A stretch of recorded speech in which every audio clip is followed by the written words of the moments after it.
Bismillahirrahmanirrahim. Assalamualaikum warahmatullahi wabarakatuh.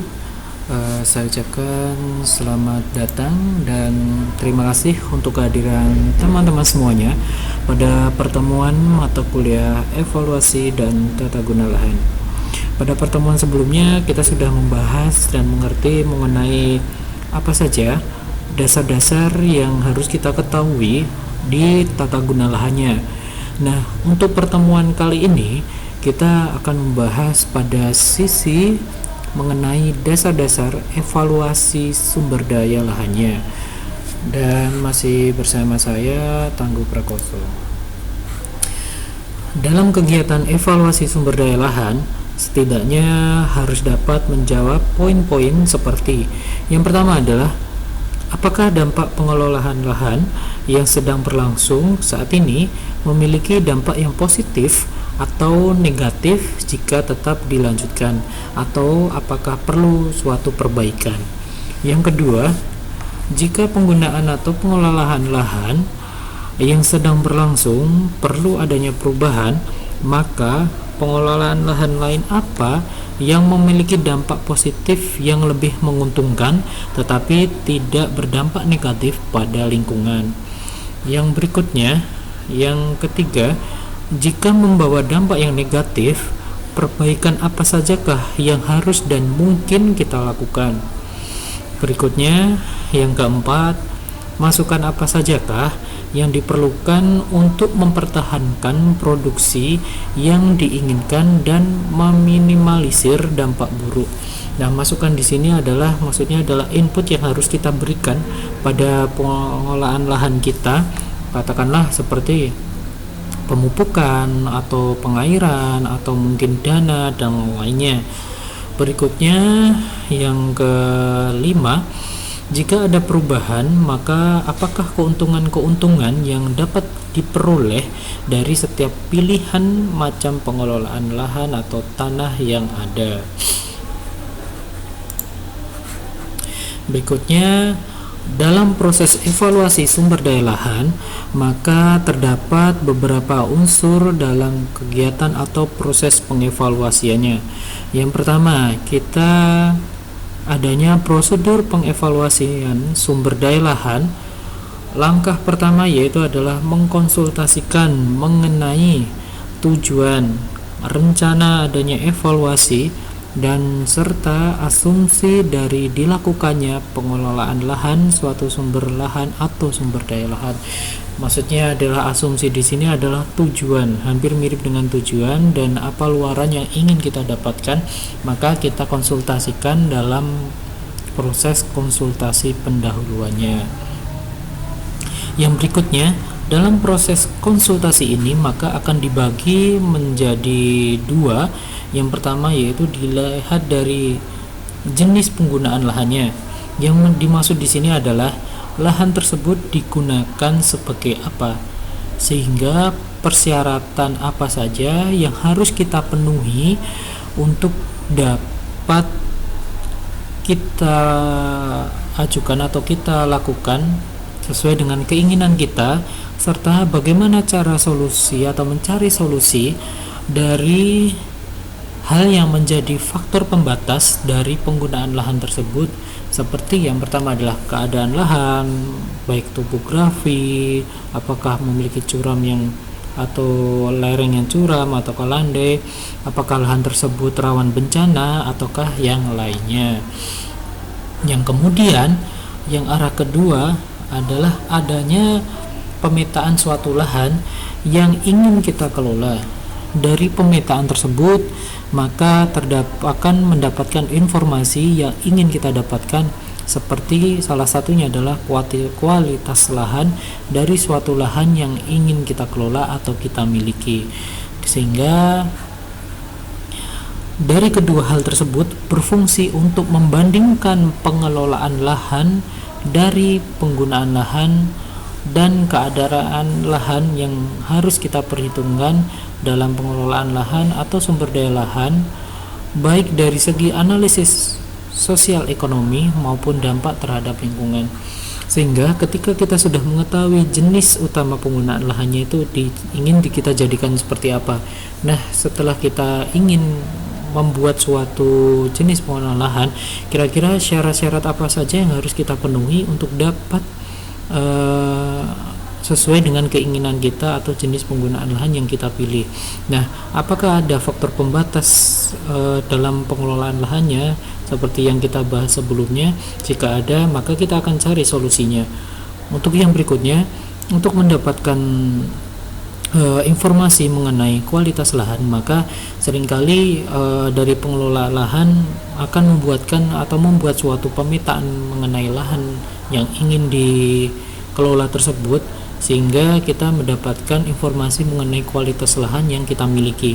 Sehingga ketika kita sudah mengetahui dua-duanya, maka kita dapat membandingkan penggunaan lahan dan keadaan lahan, sehingga dari hal tersebut kita dapat mengetahui penggolongan atau pengklasifikasian dari kesesuaian lahan yang kita miliki, yang pada akhirnya tujuannya adalah akhirnya kita bisa menyampaikan hasil dari prosedur evaluasi sumber daya lahan yang dibuat. Nah, jika pada prosedur tadi pada slide sebelumnya sempat dibahas mengenai penggolongan atau pengklasifikasian dari kesesuaian lahan seperti ini, klasifikasi kesesuaian lahan tadi, ternyata ada 4 kategori pengklasifikasian kesesuaian lahan. Yang pertama bisa kita lihat yaitu ordo atau kesesuaian lahan, di mana hal ini ordo akan terbagi menjadi 2 lagi, di mana yaitu adalah suitable atau disimbolkan dengan ordo S, dan kemudian yang berikutnya adalah lawan katanya adalah ordo not suitable atau dilambangkan dengan simbol N. Yang berikutnya adalah kedua, yaitu kelas, di mana kelas menjelaskan mengenai tingkat kesesuaian lahan dari ordo yang kemudian akan dibagi menjadi 5 yang disimbolkan melalui S1, S2, S3, N1, dan N2. Nah, apakah penjelasan dari S1 hingga dengan N2 nanti akan kita bahas setelah slide ini.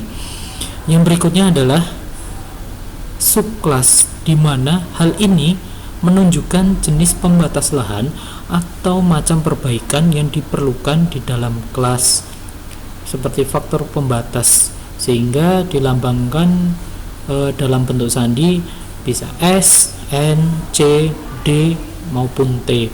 Nah, di sini maksudnya adalah subkelas itu menjelaskan faktor pembatas apa saja yang menjadi kendala pada kelas. Jadi kelas ini maka akan dijelaskan faktor pembatasnya di subkelas. Yang kemudian di satuan, yang terakhir adalah satuan atau biasa dikenal dengan unit, di mana unit menunjukkan perbedaan kecil yang diperlukan dalam pengelolaan di dalam subkelas itu sendiri. Nah, di sini nanti akan dijelaskan unit itu adalah tingkat kesulitan atau faktor pembatas yang nantinya akan dilambangkan menurut kategori masing-masing dari pengevaluasi tadi. Di sini kita akan menjelaskan terkena mengenai tingkat ordo. Pada slide sebelumnya, kesesuaian lahan tingkat ordo itu dibagi menjadi 2, yaitu yang pertama adalah suitable, di mana dilambangkan dengan huruf N, di mana ordo pada lahan ini merupakan lahan yang dapat digunakan untuk suatu penggunaan tertentu secara lestari atau berkelanjutan dengan sedikit resiko kerusakan lingkungan dan bersifat berkelanjutan. Nah, di sini yang dimaksud lestari adalah dampak dari jenis pengolahan lahan yang kita pilih itu sangat minim kerusakan, atau dampak kerusakan pada lingkungan itu sangat minim, hampir hingga tidak ada. Kalaupun ada, sangat sedikit sekali dan minim sekali. Nah, kebalikannya dengan ordo N atau not suitable di sini, atau yang disebut dengan tidak sesuai, ini adalah bertolak belakang dengan suitable. Maka kerusakan atau dampak kerusakan pada lingkungan akibat dari pengolahan lahan yang kita pilih itu lebih besar Jadi ada dampak yang besar terhadap lingkungan ketika kita memilih suatu pengolahan lahan. Nah, maka daripada itu termasuk pada ordo N atau not suitable. Jadi kita ketahui, kita ulas lagi, ordo S itu adalah suitable atau sesuai, di mana pengolahan lahan yang kita pilih tersebut itu dampak kerusakan pada lingkungan sangat sedikit dan sangat minim. Berbeda halnya dengan ordo N atau not suitable, di mana pengolahan lahan yang kita pilih itu berdampak atau merusak atau dapat merusak lingkungan. Oke, kita berlangsung pada berikutnya. Kesesuaian lahan pada kategori yang kedua yaitu kelas, di mana tadi sempat kita bahas bahwasanya kelas itu dibagi atau digolongkan menjadi 5. Yang pertama itu adalah yang pertama adalah S1 atau highly suitable atau sesuai atau sangat sesuai, sehingga lahan tidak mempunyai pembatas yang berat untuk dapat dilakukan secara berkelanjutan dan minim dengan kerusakan lingkungan. Sehingga di sini untuk faktor pembatas itu hampir tidak memiliki faktor pembatas yang berat, sehingga bisa dilakukan secara berkelanjutan dan kerusakan terhadap lingkungan atau gara-gara kita memilih suatu pengelolaan yang pada golongan S1 itu hampir tidak ada dampak terhadap lingkungannya. Yang berikutnya adalah S2 atau moderately suitable atau cukup sesuai, di mana lahan ini memiliki pembatas agak berat, sehingga di faktor pembatas pada golongan S2 itu memiliki faktor pembatas yang agak berat untuk penggunaan lahan yang lestari, sehingga ada penggunaan ketika pada golongan S2 ini dia memiliki faktor pembatas yang memang agak berat untuk dapat secara atau dikategorikan sebagai penggunaan yang lestari, di mana faktor pembatas tersebut dapat menurunkan produktivitas dan keuntungan yang didapat karena meningkatkan masukan lahan yang lebih besar. Sehingga di sini adalah faktor pembatas tersebut yang harus kita ketahui itu adalah dia bersifat merugikan, bisa merugikan ataupun bisa memperberat ketika kita mau melakukan pengelolaan, dan juga bisa menurunkan produktivitas dari suatu komoditas yang memang kita tanam atau kita budidayakan pada suatu lahan. Sehingga untuk mengurangi atau meminimalisir faktor pembatas tersebut, maka perlu adanya masukan pada lahan atau input yang kita berikan pada lahan tersebut yang lebih besar dibandingkan dengan kategori S1, sehingga hal tersebut akan merugikan dan menurunkan keuntungan.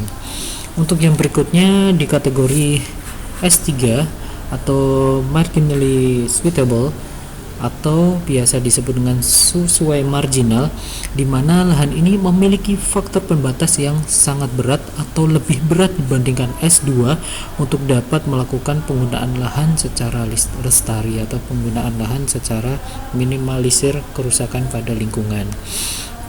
Sehingga otomatis masukan yang pada lahan atau masukan yang diperlukan pada lahan khususnya pada golongan tingkat kelas S3 itu akan lebih besar dibandingkan S2 ataupun S1.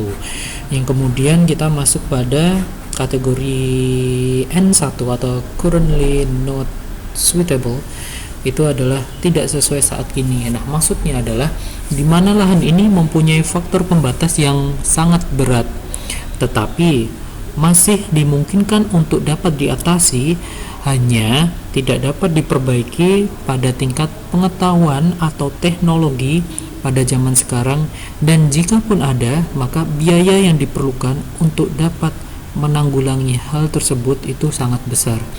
Katakanlah pada waktu sekarang, khususnya kalau kita kemarin lahan yang bekas dari tambang itu kan butuh remediasi tanah atau penyembuhan tanah dari bekas tambang. Nah, mungkin pada waktu kali ini teknologi untuk remediasi yang cepat itu belum ditemukan, sehingga jika pun ada itu sangat terbatas dan harganya sangat mahal, sehingga membutuhkan masukan yang sangat besar dan dimungkinkan untuk tidak menguntungkan.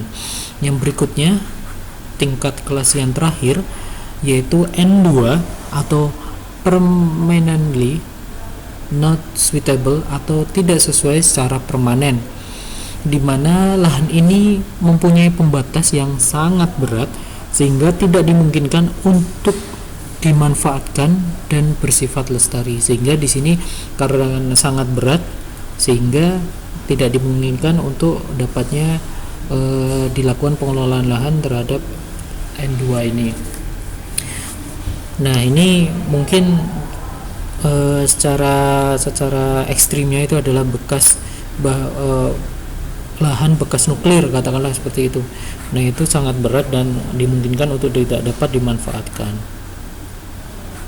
Yang berikutnya adalah kesesuaian lahan pada kategori ketiga, yaitu pada tingkat subkelas.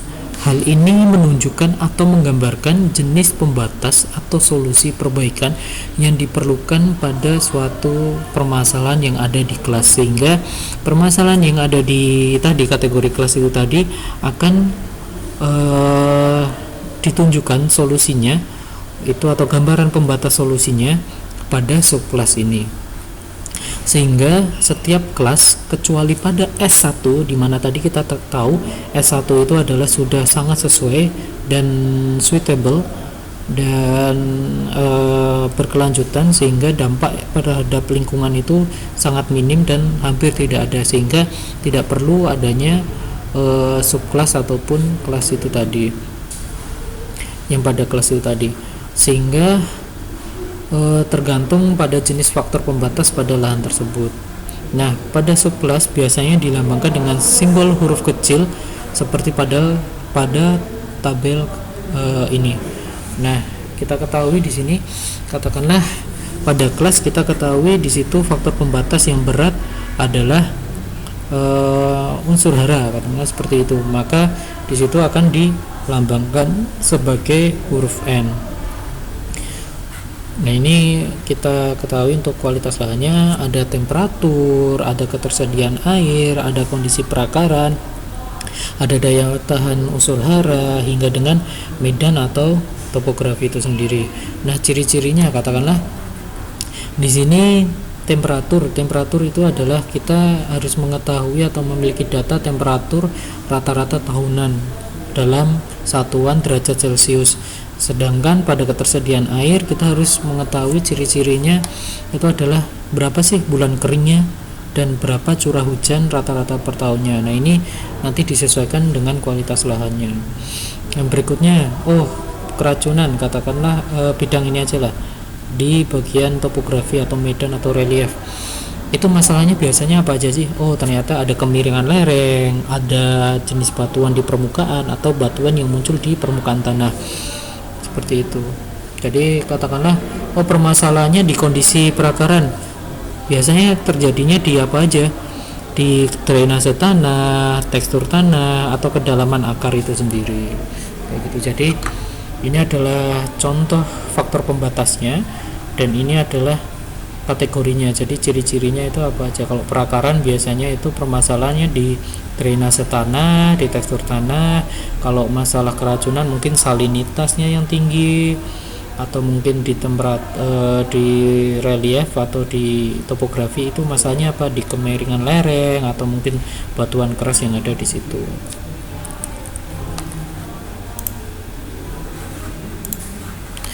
Berikutnya yaitu adalah kesesuaian lahan pada kategori keempat, yaitu tingkat satuan atau unit, di mana kesesuaian lahan pada tingkat satuan merupakan pembagian lebih lanjut dari subkelas yang tadi, di mana simbol dari unit akan disesuaikan menurut dari keadaan masing-masing. Jadi dari tingkat satuan ini biasanya mereka akan tidak ada simbol secara pastinya, tetapi disesuaikan dengan pengevaluator masing-masing. Nah, ini dari ketika kita sudah mengetahui 4 kategori tadi. Yang pertama adalah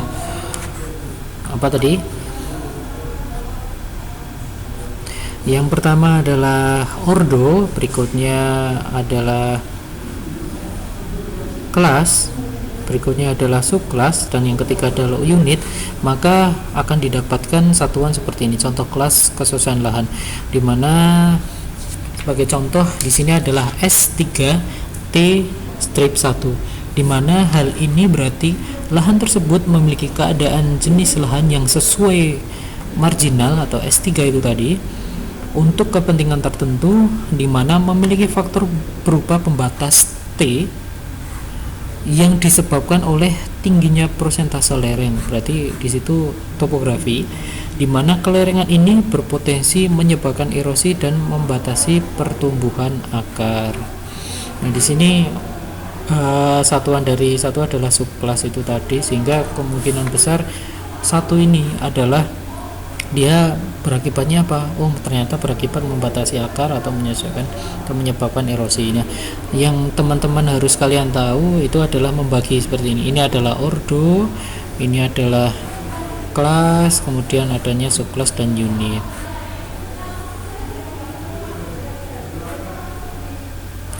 Nah, berikutnya adalah sistem klasifikasi kesesuaian lahan yang diterapkan atau banyak diterapkan di Indonesia itu adalah mengacu pada keterangan yang ditetapkan oleh FAO dan pengalaman lapangan selama puluhan tahun yang kemudian oleh Bapak Suprapto Harjo dan Robinson pada tahun 75 menerbitkan buku yang berjudul A Proposed Land Capability Appraisal System for Agricultural Use in Indonesia, di mana pada buku tersebut berisikan pedoman mengenai secara menyeluruh tentang latar belakang, tipe penggunaan tanah, penilaian kesesuaian lahan, dan cara pengelompokan satuan lahan ke dalam kelas seperti yang ini tadi.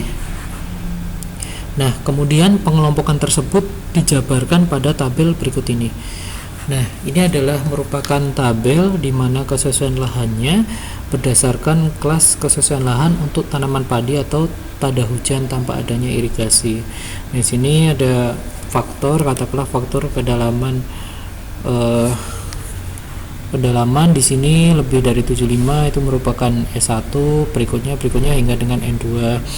Kemudian drainase atau kesuburan tanah, ketika kesuburan tanahnya tinggi maka dia masuk pada kelas S1.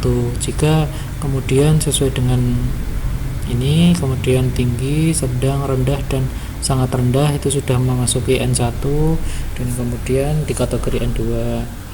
Tuh, tinggal melihat dari sininya.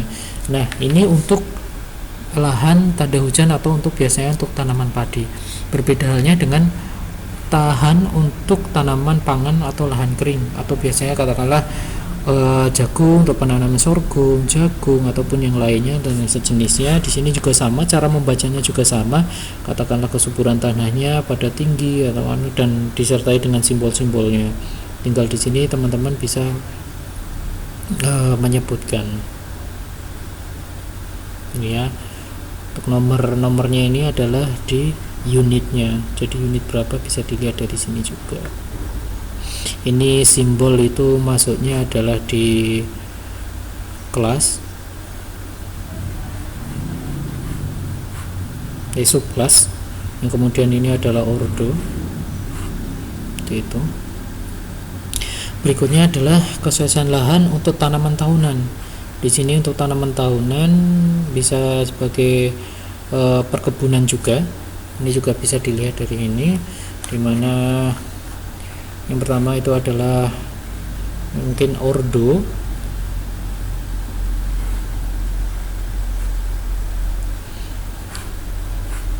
Jadi ordonya itu termasuk suitable or not suitable, itu bisa kita lihat. Yang kemudian ini adalah kelas S1, S2, S3, N1, N2 itu adalah kelas. Yang berikutnya adalah subkelas, itu tadi NN itu tadi. Untuk yang berikutnya adalah unit. Ini teman-teman jadi bisa membandingkannya. Mungkin itu saja yang bisa disampaikan terkait dengan perkuliahan khususnya pada materi dasar-dasar evaluasi dan tata guna lahan, khususnya pada evaluasinya. Kurang lebihnya mohon maaf, mungkin nanti akan kita intensifkan pada diskusi terkait dengan mata kuliah ini dan penyampaian kuliah ini. Kurang lebihnya mohon maaf, semoga apa yang kita sampaikan dan kami sampaikan bisa bermanfaat buat teman-teman semuanya, dan dimohon untuk bisa menanyakan yang memang masih belum paham, sehingga di sini pencapaian dari teman-teman terkait dengan evaluasi dan tata guna lahan bisa teman-teman capai. Itu saja dari saya, kurang lebihnya mohon maaf. Bila taufik wal hidayah. Assalamualaikum warahmatullahi wabarakatuh.